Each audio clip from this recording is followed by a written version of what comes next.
तो इस पीसीबी को मैंने कनेक्ट कर दिया है और मैं चालू कर रहा हूँ। तो आप देखिए ये पहले ही चलने लगी, जबकि बंद है।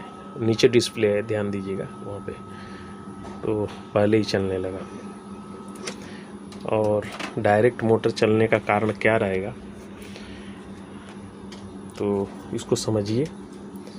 जिन्हें मालूम है उनके लिए ज़रूरी नहीं है, तो जो सीखने वाले हैं उनको बहुत ही ज़रूरी है और वो सीख सकते हैं।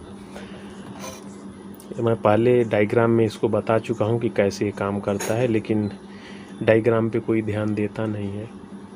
मैं तो यही बोलूँगा।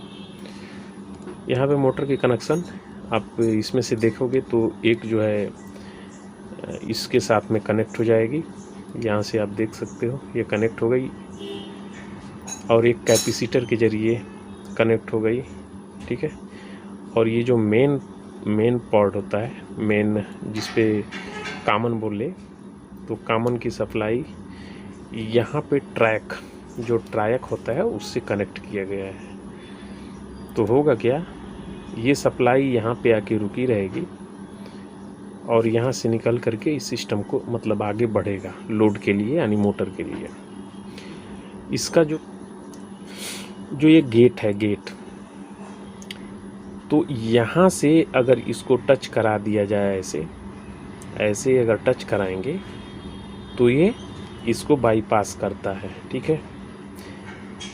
लेकिन इसमें क्या किया गया है कि यहाँ पे एक रेजिस्टेंस लगा करके यहाँ पे सप्लाई दी गई है, और यहाँ पे इसको कैपलर मानिए या आईसी मानिए, जो भी मानिए, लेकिन ये है कैपलर। तो होगा क्या कि यहाँ तक जाके रेजिस्टेंस पड़ा रहेगा, और उस समय रेजिस्टेंस इसमें कुछ भी नहीं रहेगा, जीरो रहेगा। और ये इसके गेट पे कनेक्ट है, ठीक है। अगर इसको हम डायरेक्ट ऐसे टच करा देंगे तो मोटर को चलनी चाहिए अभी, लेकिन यहाँ पे क्या है कि मोटर डायरेक्ट चल रही है। तो इसमें दो कंडीशन बनती है। एक कंडीशन ये बन रही है कि ये सप्लाई, ये वाली, ये रेजिस्टेंस से हो करके यहाँ पे आ रही है, और ये शॉर्ट हो तो ये डायरेक्ट रेजिस्टेंस क्रिएट कर रहा हो, जिसके वजह से गेट पे सप्लाई जाएगी और ये पास कर दे रहा है। तो सबसे पहले इस कंडीशन में इसको हम ओपन कर लेते हैं, जबकि ये डाला हुआ है, पहले से ही डाला हुआ है, किसी मैकेनिक ने इसका बनाने की कोशिश किया है। तो हम पहले इसको ओपन करते हैं। यहाँ पे मैंने इस गेट को ओपन कर दिया। अब ये 100% श्योर हो गया कि अब इसको नहीं चलना चाहिए, अब ये चलना नहीं चाहिए। तो एक बार चालू कर लेते हैं, लेकिन चल रहा है। अब ऐसी हालत में ये, इसको हम ये बोल सकते हैं कि ये शॉर्ट हो गया है, यानी एक डायरेक्ट पास हो रहा है। अगर ये नहीं चलता, बंद हो जाता, तो उस कंडीशन में हम ये मानते कि यहाँ पे ये शॉर्ट है। इसका मैं पहले ही वीडियो बना के डाल चुका हूँ कैपलर का, कि कैसे काम करता है। जो लोग नए होंगे उनके लिए तो वो जा कर के देख लिया करिए। कम से कम इलेक्ट्रॉनिक लर्निंग का मैं उसमें बनाया हूँ, कैपलर वगैरह का सब बनाया हूँ, और कोशिश करूँगा कि फिर वापस मैं बनाना शुरू करूँ इसका। तो जब ये रेजिस्टेंस बनता है, फिर धीरे धीरे सप्लाई इस पर बढ़ती है। और ये सप्लाई कब बढ़ेगी, जब यहाँ पे वोल्टेज माइक्रो कंट्रोलर से आना शुरू होगा। एक भाई का कमेंट था कि मोटर जो है ऐसे चल रही है, स्लो फास्ट। तो उसके पीछे का कारण क्या रहेगा वो मैं बता देता हूँ। इसमें जो मोटर की जो फीडबैक ली जाती है, ठीक है, अगर ब्लोअर नहीं रहेगा, अगर ब्लोअर में कनेक्ट नहीं है, तो ऐसे रखकर मोटर करेंगे तो जैसे ही स्पीड स्लो होगी तो यहाँ से बढ़ाएगा तो फुल्ली रोटर घूमेगा। इसके वजह से ऐसे ही होता है।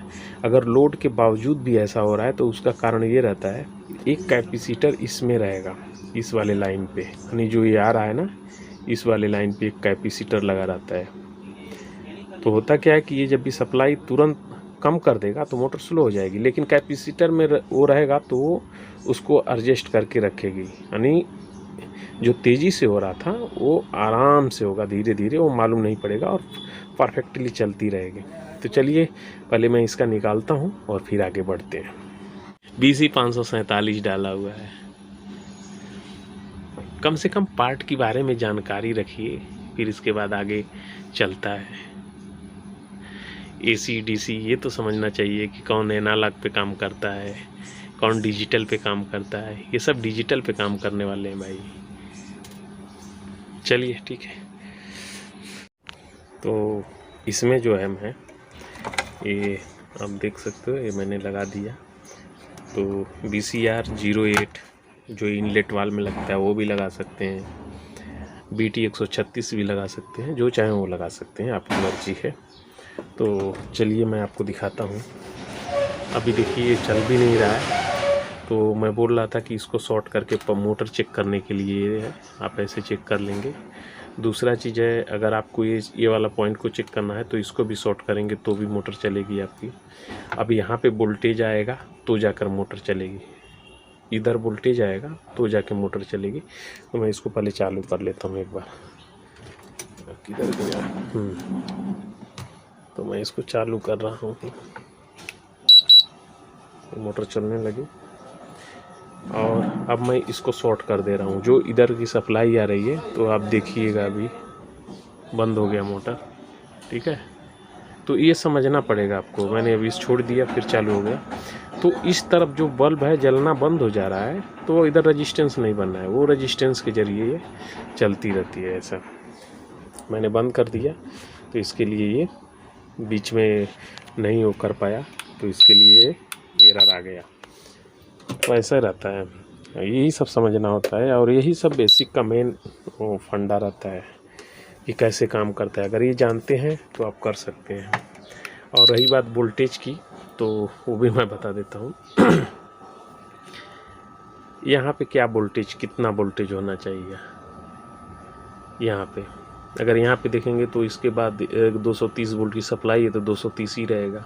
इधर तो AC की ही बात होगी, DC तो कोई है ही नहीं, क्योंकि इसमें से रेजिस्टेंस ही पास कराया गया है इस तरफ से। तो ऐसे है, जब इसमें से रेजिस्टेंस के ही जरिए गया है तो रेजिस्टेंस ही रहेगा। यानी जब इधर बल्ब जलेगा तो रेजिस्टेंस होगा, वो बल्ब कितनी जलता है उस हिसाब से रेजिस्टेंस होगा, उसके हिसाब से ही वो मोटर चलेगी। तो ये है। चलिए नेक्स्ट वीडियो में फिर मिलते हैं।